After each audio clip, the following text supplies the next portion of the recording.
place une stratégie formidable. C'est-à-dire que à tous les coups, c'est intéressant. C'est-à-dire quoi? C'est-à-dire que nous sommes en partenariat avec l'Enriche. Je crois que vous avez entendu parler de l'Enriche.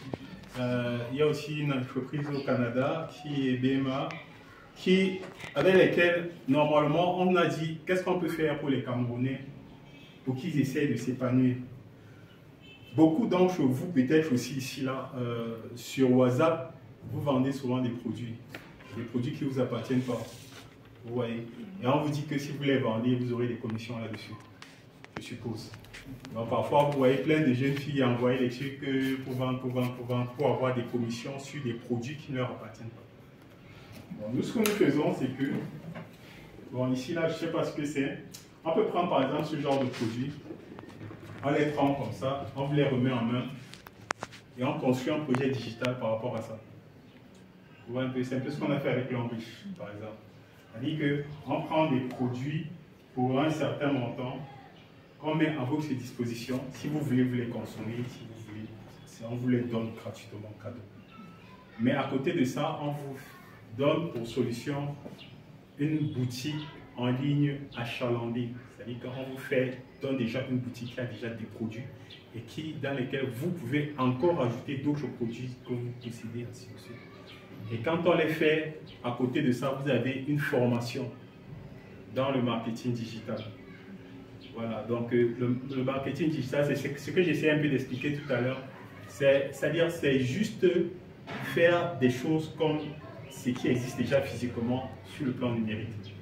Vous comprenez un peu? Donc maintenant, vous avez votre boutique numérique, vous avez vos produits que vous avez à votre possession.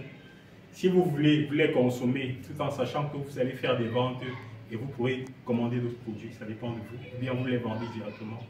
Et vous aurez la latitude d'avoir votre propre business qui va tourner.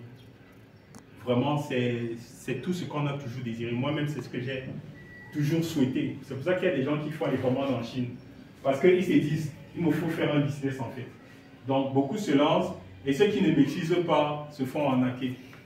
Ils prennent des produits et les produits se perdent en route, c'était de mauvaise qualité, c'était ceci, cela, machin.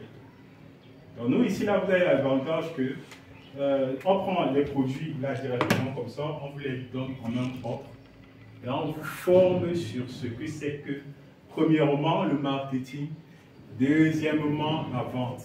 Ce que nous faisons en Afrique, on ne vend pas, on présente les produits. Est-ce que qui me comprend?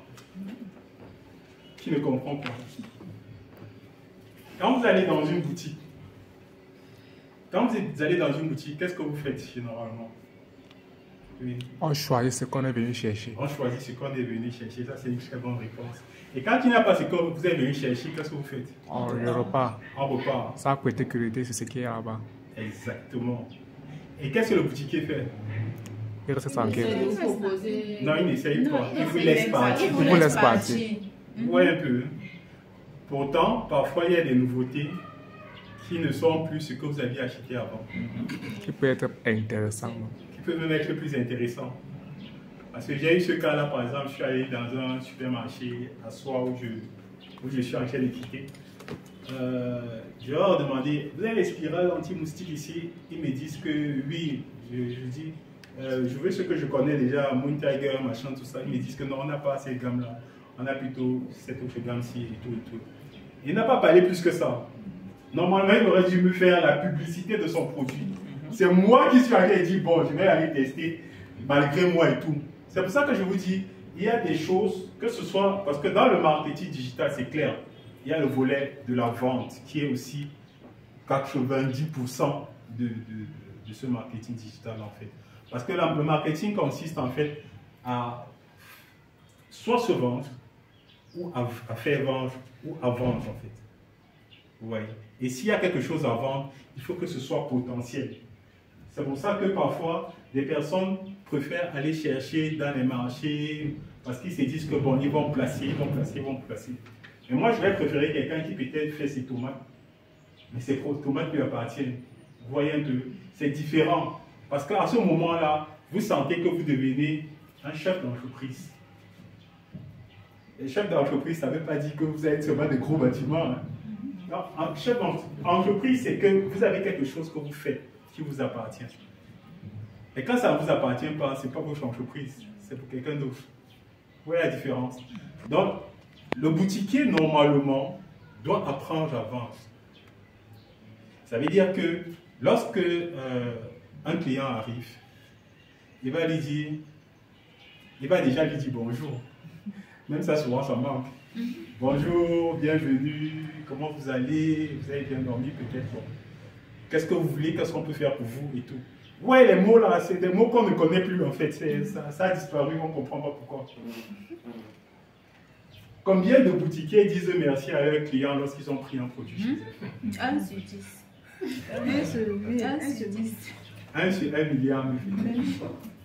Bon, de toutes les façons, peut-être, je pense que le boss aura l'occasion de nous donner des moments où on va apprendre à générer les sous entre nous-mêmes déjà et tout. Mais moi, je vous ai dit, hein, moi, je suis quelqu'un du terrain, j'entre dans la boue et la terre. Quand il dit ça, les gens se découragent souvent vite. Moi, j'entre dans la boue et la terre et tout là-bas, je bosse aussi. Vous comprenez un peu? Donc, moi, c'est mon dada. Je ne suis pas comme le grand boss là, avec... Ouais, moi, ici là-bas en bas. Non, ouais, c'est juste pour rire. Donc, c'est un peu ça. C'est un peu ça. On perd de vue le fait qu'il faut bosser. Vous pouvez aller voir un boutiquier, vous personnellement, vous lui dites que je vais faire grandir ton chiffre d'affaires. Il va rire que, oh, machin et tout. Tu lui dis par exemple que, est-ce que quand les gens viennent dans ta boutique, tu dis par exemple bonjour à tes clients. Il va rire. Mais il va se rendre compte que s'il commence déjà à dire bonjour, ça peut déjà commencer un peu à influencer son marché. S'il apprend à dire merci, ça va influencer son marché. Combien de commerçants donnent des cadeaux encore? Des vrais cadeaux. À part nos assos du quartier, quand on sait comment on gère, en bas, là, que non, la prime c'est 100 francs. Bon, la mère, je vais te prendre 2 et puis on va gérer ça comme ça. Et tout. Elles font du vrai marché. Elles font du vrai marketing en fait. Elles sont beaucoup plus marketistes que les professionnels qu'on connaît. Vous voyez un peu? Donc, pour revenir à la question, avec les réseaux sociaux, avec une communauté, et je dis ça parce que la puissance de la communauté dépasse les boosts et tous les trucs qu'on fait là. Parce que quand vous dites à Facebook, par exemple, booste-moi telle chose, vous n'avez aucune garantie qu'ils font ce qu'ils vous demandent de faire. Et parfois, même si vous n'avez pas bien paramétré, ils vont lancer ça au Niger, dans des endroits où, en Inde, ils aiment souvent bien l'Inde. Comme il y a la population là-bas, tu vois 3 millions de vues, 4 millions de vues. Et toi-même, tu ne vois personne ne te dit que j'ai vu tes trucs en ligne et tout. Et oui, c'est ça. Vous voyez un peu. Oh, si nous sommes ici, là, si on suppose qu'on est peut-être 15 ou 20 ici, là, on dit que bon, on va mettre en place une stratégie pour booster les trucs. Vous savez comment on trouve les algorithmes, par exemple, des réseaux sociaux? C'est que, par exemple, vous pouvez rester, vous vous dites, on a 1000 comptes, par exemple, Facebook, même si on est 10. On a 1000 comptes. On dit peut-être que mardi, à 14h30, on va prendre une publication. Tout le monde, au même moment, va liker, mettre commentaire, partage, au même moment. En fait, l'algorithme qui est celui de Facebook va se demander que, mais qu'est-ce qui est en train de se passer? Et lui aussi, bêtement, va encore redécupler le truc. Je ne sais pas si vous voyez un peu. C'est pour vous dire que dans les réseaux sociaux, vous pouvez avoir un impact qui est tellement puissant que vous devenez une référence. C'est pour ça que ceux qui ont compris le font déjà. Il y a des gens, il y a des entreprises où des gens viennent le matin à 7h30 et ils sortent peut-être à 20h et ils ont un travail précis qu'ils doivent faire.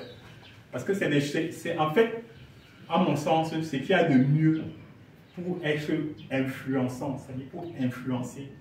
Quand on dit influencer, c'est pousser quelqu'un à faire un changement. C'est ça, non? Voilà. Parce que souvent on voit influenceur. Influencer, c'est que tu pousses quelqu'un à modifier sa façon de voir les choses, de penser et tout. Vous comprenez un peu? Donc, c'est un peu ça. Et moi, ce que je vais aimer chez moi, et si l'occasion m'est donnée de partager avec vous aussi clairement et tout, c'est que le terrain, c'est tout. Généralement, tu pars à l'école, tu es ingénieur en informatique. Il y a des ingénieurs en informatique ici, là? Non. Tu es ingénieur en informatique. En télécom. En télécom. Voilà. Qu'est-ce que tu te rends compte de quoi quand tu sors de l'école pour commencer le travail? Bien, déjà, quand tu cherches le travail, quand tu en trouves? Je me rends compte qu'il y a un total déphasage entre l'école et ce qu'il y a en entreprise. Exactement. Un total déphasage. Total. C'est pour ça que quand moi je recrute, je ne regarde jamais le CV. C'est bizarre, hein? Je ne regarde pas le CV quand je recrute. Parfois, quelqu'un dit, mais tu regardes pas le CV. Je dis que bon, si tu veux, je regarde. Mais c'est pas ça qui m'intéresse. Tu vois un peu. C'est pas ça qui m'intéresse. Si je dis que je recrute un commercial, le commercial, c'est quoi? Déjà, toi-même, si tu dis que tu viens comme commercial, il faut même que tu saches d'abord ce que tu fais. Tu vois quelqu'un qui n'a même pas lu l'offre. Ça veut dire que c'est quelqu'un à qui tu peux même pas dire fais telle chose, il va faire. Tu vois un peu. Donc, il y a des choses qui ne trompent pas. C'est pour ça que le système anglo-saxon, que moi j'aime beaucoup, a des trucs vraiment pratiques. Je crois que les Américains, tu ne peux pas dire que tu vas faire un travail technique. Tu viens en cravate et en veste. Mon ami, au portail, on te dit que tu rentres chez toi. Tu n'entres même pas dans l'entreprise. On te dit qu'on recrute un technicien pour creuser un forage et tout. Tu viens avec la veste et la cravate et tu dis que tu viens pour être... Non mais, on comprend que tu ne sais même pas ce que tu fais. D'accord? Donc, I don't know si j'ai répondu à ta préoccupation et tout. Mais c'est un peu ça, les réseaux sociaux, c'est la communauté en fait. Et qu'est-ce que je peux prendre 5 petites minutes? 5 petites minutes. Voilà. Je pense qu'on va prendre tout le temps. Oui. Voilà, en fait, j'expliquais au beau suicide. Et là, vous allez comprendre là où Facebook intervient. Parce que la plupart du temps, on ne sait pas pourquoi on est sur Facebook. Beaucoup de gens sont sur Facebook. D'autres, je crois qu'ils sont intelligents parce qu'ils ont démarré leur affaire sur partie de Facebook. C'est complètement destructeur. C'est-à-dire que c'est pour détruire votre entreprise. Si vous commencez votre projet sur Facebook, si vous démarrez votre stratégie par Facebook. Alors, je disais souvent que, est-ce qu'il y a quelqu'un qui a déjà eu acheter des œufs dans un pouce ici là? Les œufs dans un pouce, c'est-à-dire que les pousseurs là, il y a des gens qui mettent souvent les œufs dans le pouce et ils passent. Voilà. Quelqu'un déjà eu acheté les œufs dans le pouce? Toi, hein? Qu'est-ce que tu as remarqué? Oui, qu'est-ce que tu as remarqué? Tous les œufs n'étaient pas en bon état. Tous les œufs étaient. Il y avait quand même quelques qui étaient en bon état. Oui, quelques. Qu'est-ce que tu as remarqué? I was fortunate, mine were good. Ah, ok. Et pourquoi est-ce qu'il y avait... Déjà, quand tu as constaté ça, qu'est-ce que tu as fait? Qu'est-ce qui s'est passé? Bon, quand j'ai constaté, j'ai assumé mon choix. Tu as assumé ton choix. Puisque je ne pouvais pas retrouver le pousseur premièrement. Et deuxièmement, je n'avais pas... J'étais dans le besoin. J'ai juste essayé de tout casser pour voir si je pouvais... Ce qui était récurable, ce qui n'était pas récurable. Du coup... Après, tu sais ce qui s'est passé? Il a acheté les œufs étaient bons. Les œufs étaient bons. Sauf qu'en vendant, tous les œufs ne sont pas partis. Il y a une quantité qui est restée. Et quand il voit comme ça, il voit que son argent est en train de se perdre. Ce qu'il s'est dit, c'est qu'il va partir, donc vendre maintenant aux gens et puis il va commencer. Et c'est comme ça que tu te retrouves avec sa cliente. Tu vois un peu? Et c'est logique parce que normalement, les vendeurs ambulants, en général, c'est même pas forcément qu'ils sont de mauvaise foi. Parfois même il prend le produit, on lui dit que ça marche. Et quand il arrive sur le terrain, il dit que non, on m'a dit que ça marche, donc ça marche. Tu vois un peu? Tu n'as pas la prise pour tester. Tu n'as pas le seau d'eau pour voir si le tombe au fond de l'eau, bien si ça remonte. Tu vois un peu? Donc tu te dis que bon, ok, je prends et puis comme si tu as besoin de faire. On se fie à sa parole. On se fie à sa parole. Ouais, un peu non. On se fie à sa parole. Mais le danger dans ça, c'est que quand ça vous arrive 2 fois, 4 fois, sur le bureau de votre, sur la porte de votre bureau, vous allez mettre interdit aux vendeurs ambulants. Ça va de soi. Ça va de soi, non? Quand tu vas faire les entreprises un peu comme un immeuble émergent sur l'ancien immeuble à mort, là, tu vas passer devant le bureau, tu vas voir interdit.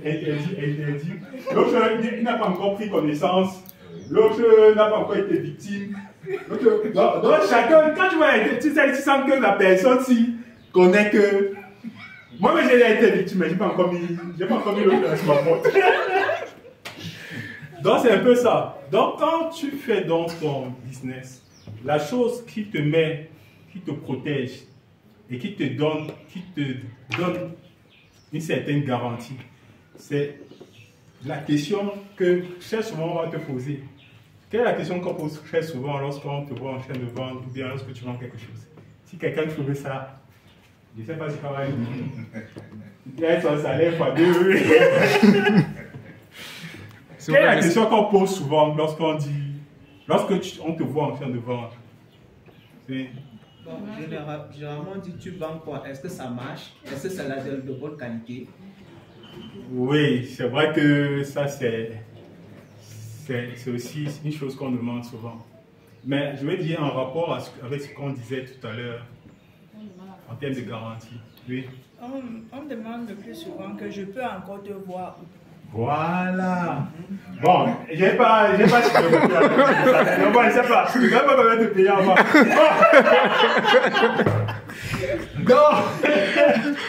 Donc, en fait, c'est ça. Combien est-ce que. En fait, où est-ce qu'on vous retrouve? C'est ce qui met l'acheteur en sécurité, en fait, en confiance. Et vous aussi, ça vous met aussi en sécurité. Donc, vous avez une certaine marge de garantie. Vous comprenez un peu? Vous voyez souvent sur les voitures, 4 ans de garantie, machin. C'est parce qu'il y a déjà une maison où ils sont affiliés et tout. Et voilà. Donc, il y a toujours cette idée de l'espace où vous êtes situé. Comment est-ce qu'on appelle souvent cet espace-là? Dans le langage le plus vulgaire, le plus connu, on appelle ça souvent comment?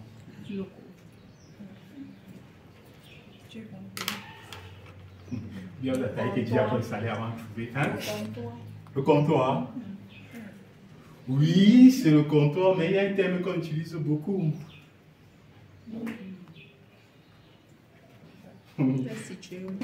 Non. En fait, c'est le site. C'était sur ta langue. C'est le site. Ouais, un peu. Mais quand vous entendez site, dans votre tête, ça refait à quoi? Internet. Internet.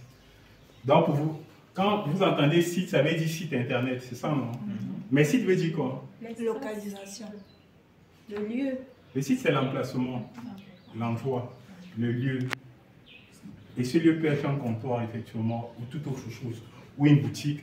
Mais vous avez une adresse, en fait.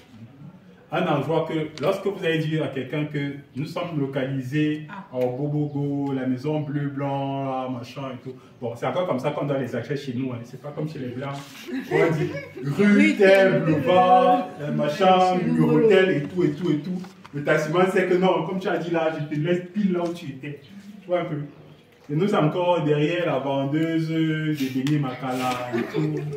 Voilà, là où il y a eu 2 morts le jour, c'est la encore de. Carrefour 6 morts. C'est la maintenant, on a la mise en jour, c'est il y a 6 morts. Donc, en fait, c'est cet emplacement-là qui est le lieu de repère. Et c'est de là, en principe, que vous démarrez votre business.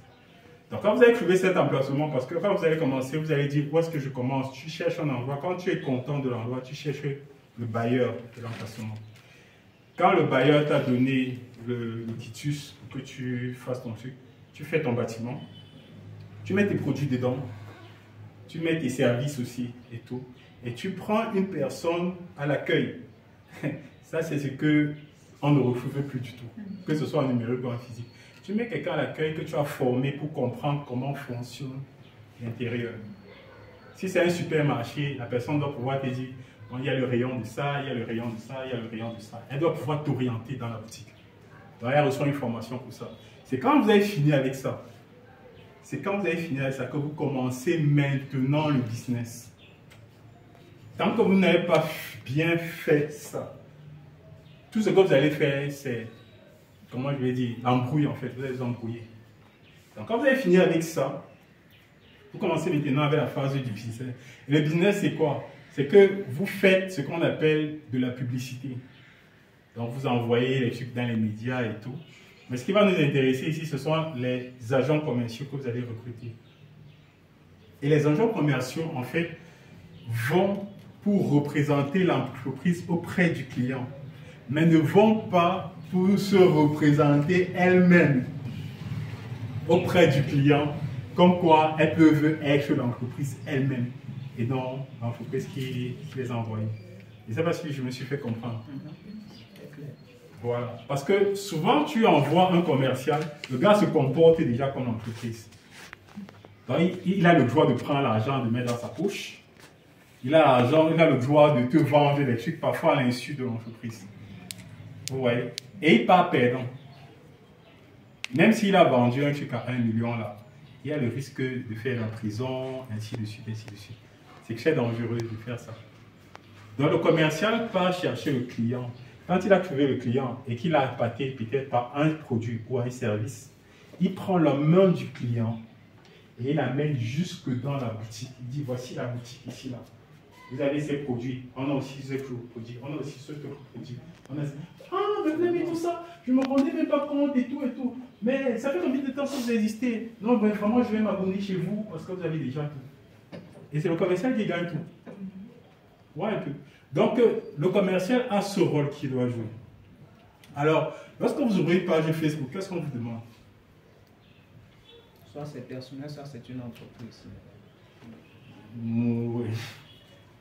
Non, je vais même pas arriver là. Quand vous ouvrez une page Facebook, qu'est-ce qu'on vous demande?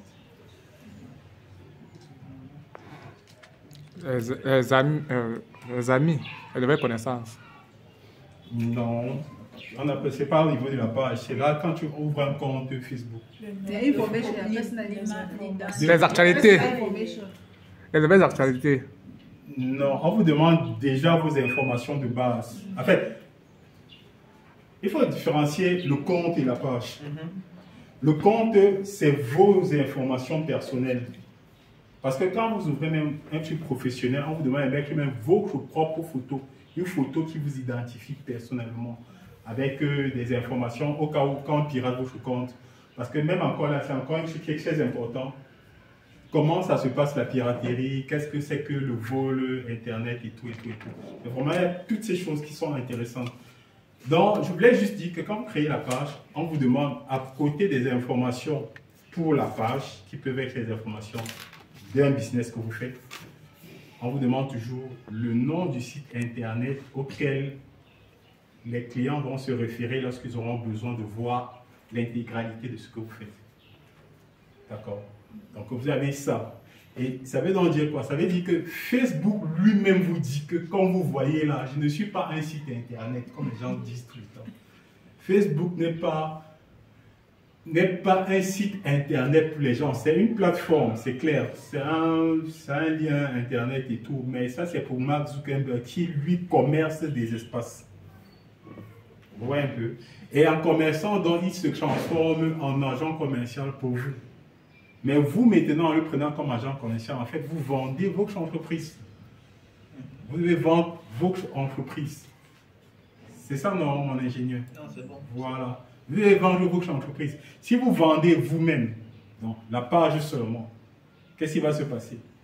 J'ai vu peut-être un jour une tennis rouge sur ce que vous avez vendu. Je viens de demander que, ah, l'autre jour, j'ai vu, tu as publié une chaussure rouge comme ça, Adidas. Ça avait une couleur rouge au pointu 42. Est-ce que tu peux encore me retrouver ça? Toi-même, tu rentres dans ta page, tu commences à fouiller. Tu ne sais même plus quand ça a été publié. Tu ne connais même plus le prix que c'était. Tu l'as perdu. Et c'est normal en fait parce que c'est des publications. Comme Cameroun Tribune et tous les autres. C'est-à-dire qu'on envoie seulement des publications. Tu peux les stocker en pile, mais quand c'est déjà beaucoup, tu les effaces. Même Facebook, à partir d'un certain moment, commence à effacer les anciennes publications. Pour ceux qui ont dû pu remarquer ça. N'est-ce pas?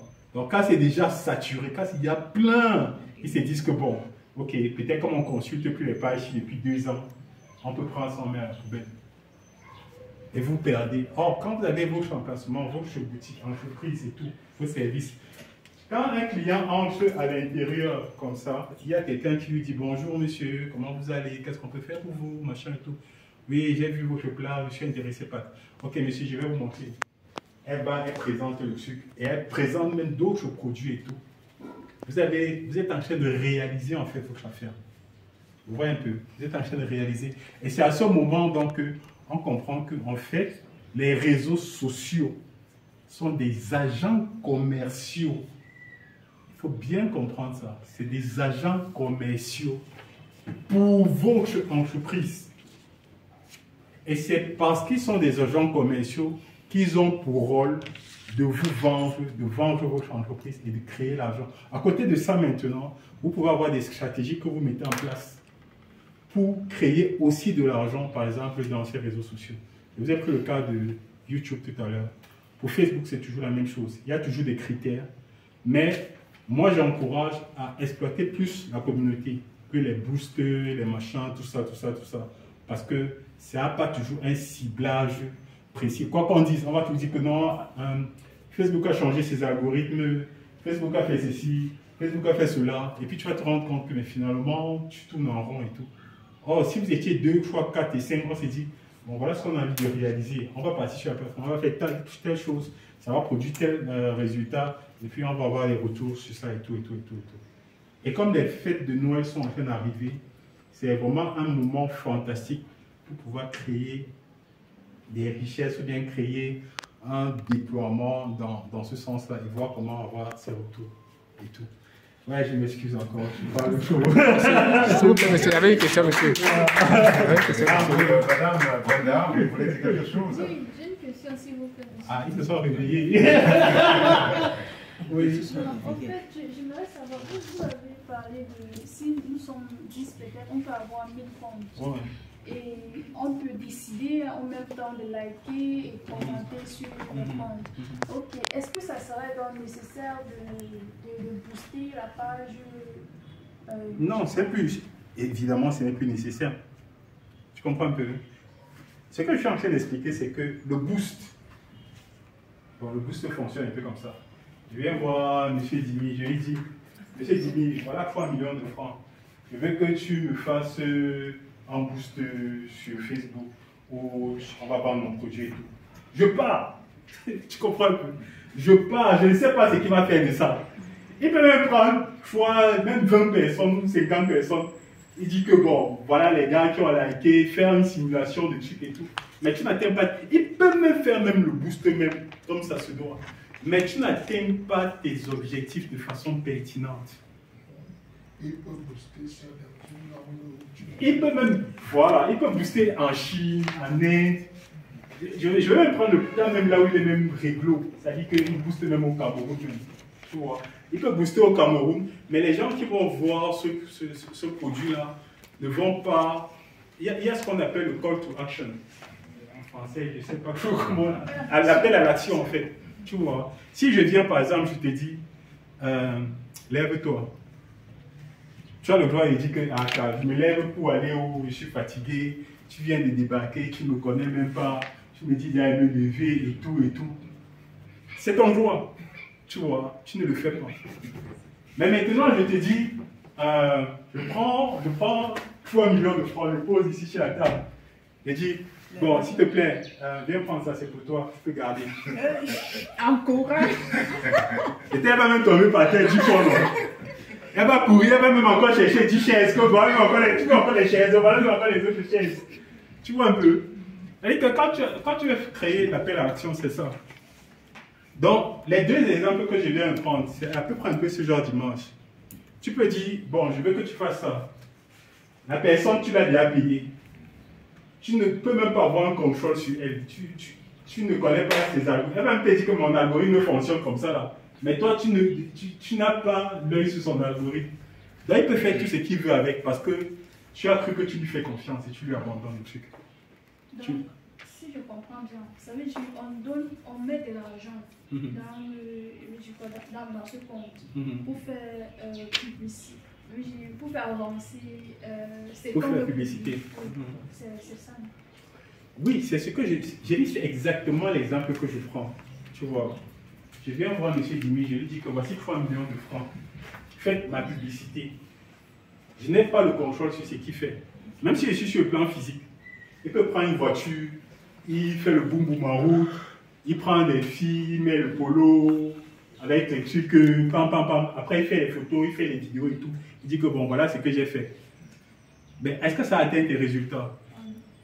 Est-ce que ça a épousé ce que tu voulais? Parce qu'il faut même d'abord savoir, est-ce que tu savais ce que tu voulais ici?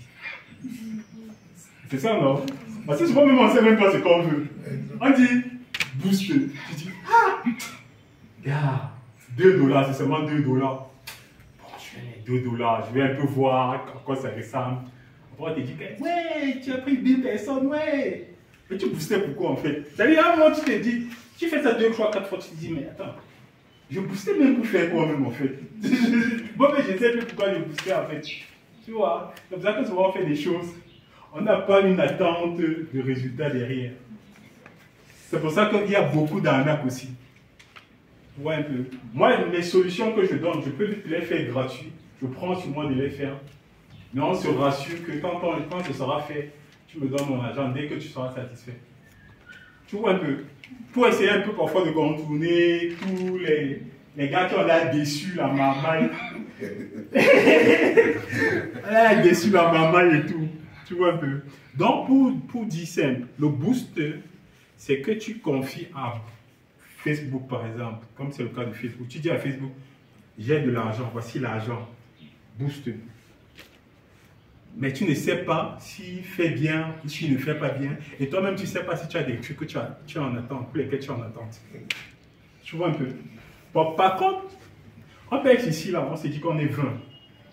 On s'est dit que bon, maintenant, on va créer des comptes. On peut même dire qu'on reste même à 20. Mais à une certaine heure précise, on dit que bon, on va aller à tel endroit, on va faire une action précise. Et en faisant cette action précise, ça va troubler l'algorithme de Facebook. C'est-à-dire que Facebook va se dire, ah, il semble qu'il y a quelque chose d'intéressant, puisque c'est des algorithmes en fait. Il va dire, ah tiens, il semble qu'il y a quelque chose qui est intéressant ici. Puisque beaucoup de gens, en peu de temps, ont pu s'intéresser ça avec une telle machin et tout. Je vais aussi prendre ça pour encore décupler. Et ici sur Facebook, on va savoir que non, sur Facebook, il y a des bonnes choses, il y a des ci, il y a des ça. C'est ça qu'on appelle troubler l'algorithme en fait du film. Tu vois un peu. Donc maintenant, en étant une communauté, on a cette puissance et cette force-là. C'est la même chose avec YouTube. Si ils se rendent compte qu'avec 1000 personnes, parce que souvent, ce qui peut les déranger, c'est quoi? Est-ce que c'est des personnes physiques ou des personnes virtuelles? C'est pour ça que vous allez souvent voir prouver que vous êtes un humain, prouver que machin et tout et tout. Tu vois un peu. Là, ils vont juste, ce qui va les intéresser, c'est savoir est-ce que ce sont des humains ou bien ce sont des algorithmes qui travaillent derrière. Tu vois un peu. Voilà. Donc, étant humain maintenant, c'est qu'on a une action, tout ce qu'on fait, on stratifie, on organise, on planifie, on fait pam, pam, pam, pam, pam. À un moment donné, Facebook commence à devenir.